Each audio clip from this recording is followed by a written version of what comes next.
السلام عليكم طلبة، نتمنى كل شيء يكون مزيان ان شاء الله والاحوال تكون كلها بخير. المهم على بركة الله في هذا الفيديو غادي نكملو ونديرو التتمة ديال الريزومي ديالنا ديال الموديول ديال لومبريولوجي. من بعد ما درنا الشابيتر الاول في الاخر في الفيديو اللي داز، غادي نديرو دابا الريزومي ديالنا ديال الشابيتر الثاني ديال لومبريولوجي اللي هو لا ريبرودكسيون سيكسويل. Alors, غادي نبداو على بركة الله بشنو هي la reproduction sexuée en général. On dit que il comporte l'union d'une cellule reproductrice mâle, gamète mâle, كتعطينا يعني les gamètes mâles, et une autre cellule reproductrice femelle, gamète femelle. يعني كيكون عندنا اتحاد ديال خلية ذكرية مع خلية أنثوية، أولا بمعنى آخر وأبسط اللي حنا نبعدو على الخلايا. غادي نقولو أن la reproduction sexuée c'est l'union des gamètes mâles et d'autres gamètes femelles. يعني كيكون عندنا واحد الاتحاد ديال مشيج ذكري ومشيج أنثوي. الاتحاد ديال هاد المشيجين بزوج اولا ديال هاد الزوج ديال الخلايا الانتاجيه الذكريه والانثويه كيتسمى بالفيكونداسيون اي الاخصاب، واللي كيمكننا باش نعطيو واحد اللوف واحد البيضه اولا بويضه، واحد البيضه كيعطينا واحد البيضه جديده، واحد الخليه بيضاء كنسميوها يعني سيلول جديده اللي كتكون l'origine d'un nouvel individu. Comporte l'union d'une cellule reproductrice mâle et une autre femelle. يعني gamète mâle و gamète femelle كيلتحموا بيناتهم، كيوقع بيناتهم واحد الاتحاد اللي كيتسمى بلا فيكونداسيون اي الاخصاب. وهاد لا فيكونداسيون كتمكننا من لا فورماسيون دون سيلول اوف، كتمكننا من انتاج خليه بيضاء، يعني خليه جديده بيضاء جديده اللي كتكون الاصل ديال واحد لانديفيدو جديد، كتكون الاصل ديال واحد الكائن جديد. وهذا لو تيب ديال لا ريبرودكسيون كيتم عن طريق الاندماج لا فيوزيون، اندماج ديال دو gamètes haploïdes. يعني les gamètes mâles عندهم N و les gamètes mâles عندهم N، les gamètes femelles حتى هما عندهم N. يعني الأمشاج بكل خلاصة ديال هاد الجملة العبارة الأخرى أن الأمشاج أحادية الخلية، أحادية الصيغة الصبغية عفوا، الأمشاج أحادية الصيغة الصبغية عندهم N وماشي 2N. Ok, on se passe. On a les gonades femelles produisant des gamètes femelles. يعني الغدد التناسلية كتعطينا les gamètes femelles. الغدد التناسلية الأنثوية كتعطينا الأمشاج الأنثوية، بحال عند الإنسان مثلا أولا الحيوان الأوفير المبيض عند المرأة، عند الأنثى مثلا الأنثى ما ناخدوش المرأة، نقولوا عند الأنثى المبيض كيعطينا البويضة l'ovaire et nous donne les ovules. et les gonades mâles الخصية عند الجنس الذكري كيعطيونا لي gamètes mâles، يعني كيعطيونا الأمشاج الذكرية بحال كما قلنا سواء الانسان او الحيوان. تستيكول كيعطيونا لي سبرماتوزويد الحيوانات المنويه. اسمحوا لي كناخذ المصطلحات بالعربيه كنترجمهم للعربيه حيت كاين لحد الان يعني كيوقع واحد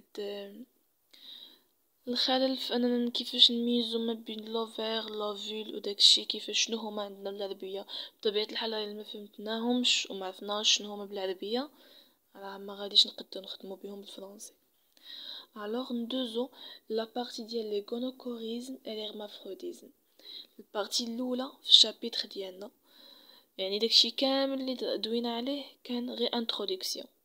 دابا غادي نديرو الغونوكوريزم و الهرمافروديزم، هما لي كيتشكلوا البارتي الاولى ديال الشابيتر ديالنا. الوغ شنو هي الغونوكوريزم؟ نبداو الاول بالغونوكوريزم. Le gonochorisme désigne à l'état d'un individu capable de produire un seul type de gamète, soit mâle, soit femelle, selon qu'il porte des testicules mâles ou des ovaires femelles. يعني أن الجونوكوريزم هي واحد الحالة اللي الانديفيدو يعني الكائن قد يعطينا غير نوع واحد من الأمشاج، واحد المرحلة اللي من خلالها أو واحد الحالة ديال الانديفيدو ديال الكائن اللي كيعطينا فيها غير نوع واحد من الأمشاج، يا كيعطينا ذكري يا كيعطينا أنثوي، وذلك على حساب واش كيكون لنا تستيكول يعني ماشيش ذكري، وإلا كانت عندنا لي اوفير راه ماشيش أنثوي. إلا كان عندنا تستيكول يعني غادي يكون امشاج ذكريه، كانت عندنا دي زوفير غادي يكون امشاج انثويه بكل بساطه. تستيكول الاوفير راهم هنايا شنو كيعنيو؟ الوغ ندوزو للهرمافروديزم. الهرمافروديزم يعني غنشرح لو مون هكا، بحال كنقولوا مثلا حنا يعني عندنا في واحد الاخر كنقولوا ان شي واحد خنثى بحال هكا، سمحوا لي المصطلحات.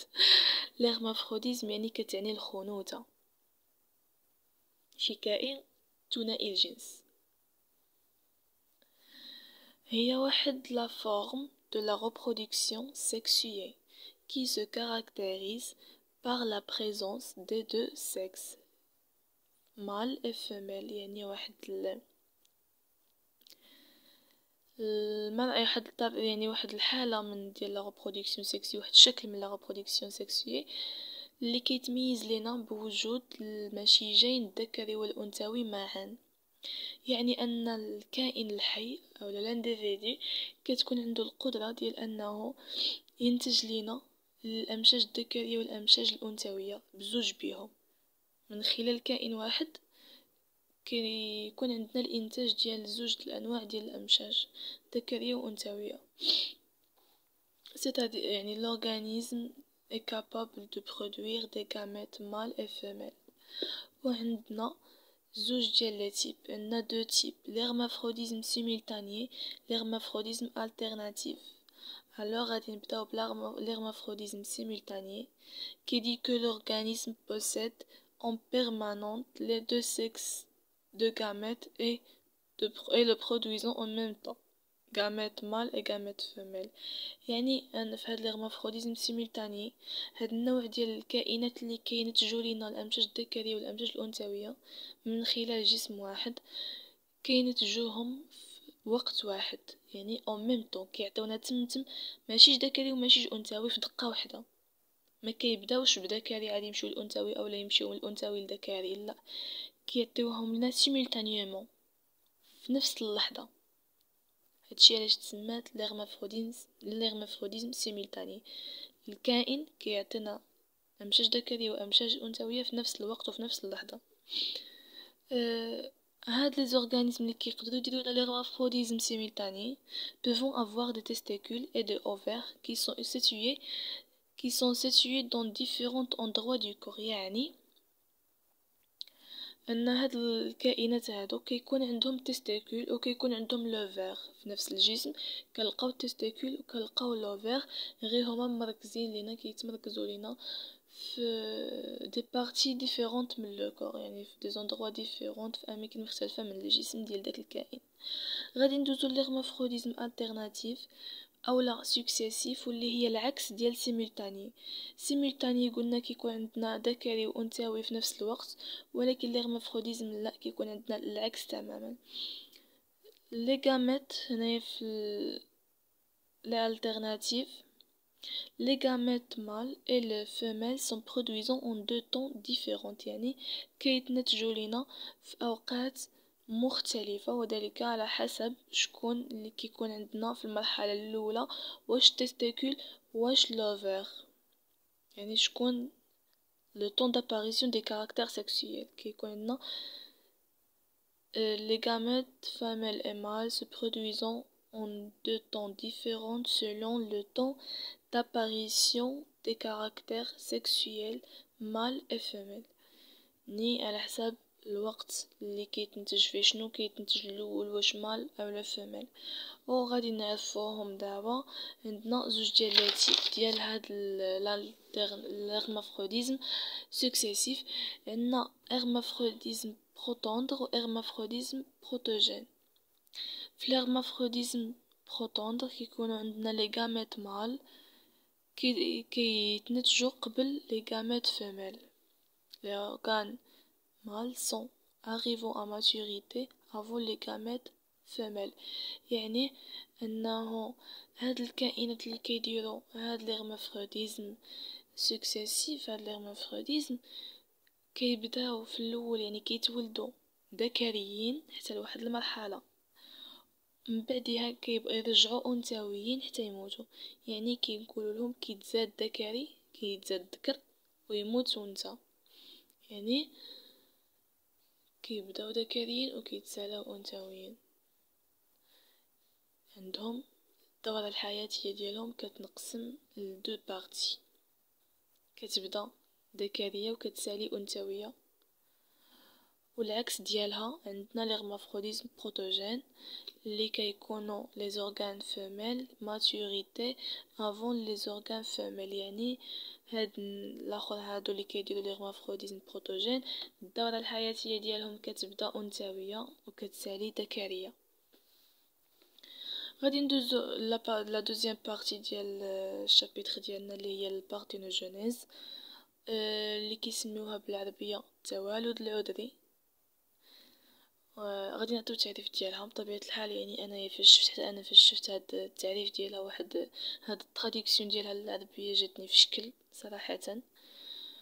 مهم c'est le développement de l'ovule vierge sans fécondation pour donner un nouvel individu. يعني ان l'ovule ديالنا كتبدا كتطور بوحديتها البويضه كتطور بوحديتها وكتعطينا كائن جديد ما كيتمش الاخصاب. البويضه ديال هاد الكائنات اللي كيديروا البارتينوجينيز ما كيديروش الاخصاب ما كيحتاجوش للامشاج الذكريه. البويضه بوحديتها كتبدا كتطور حتى كتعطي لنا الكائن الجديد ديالنا يعني ما كيكونش داخل المشيج الذكري. في الحالة العادية عندنا نورمالمون لي انديفيدو ني بار لا بارتينوجينيز سون ابلويد يعني في الحالة العادية نورمالمون في العادة الكائنات اللي كيتنتجوا على البارتينوجينيز وعلى التوالد العذري كيكونوا احاديي الصيغة السبرية كيكون عندهم ان. ولكن في لو ديفلوبمون امبريونير في التطور الجنيني en conduisant à la fabrication يعني بسبب لا فابريكاسيون ديال لي انديفيدو نورمال كيعطيونا دي انديفيدو جدادين اللي هما ديبلويد دوزين وثنائي الصيغه السبريه. عندنا ثلاثه ديال لي تيب ديال البارتينوجينيز. بارتينوجينيز تيليتوك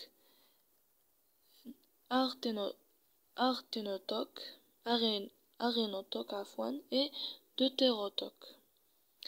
Premier type ديال parthenogenèse télétoque عندنا l'œuf non fécondé dont sauf les femelles يعني البويضة ولا البيضة الغير مخصبة كتعطينا فقط المشيج الأنثوي.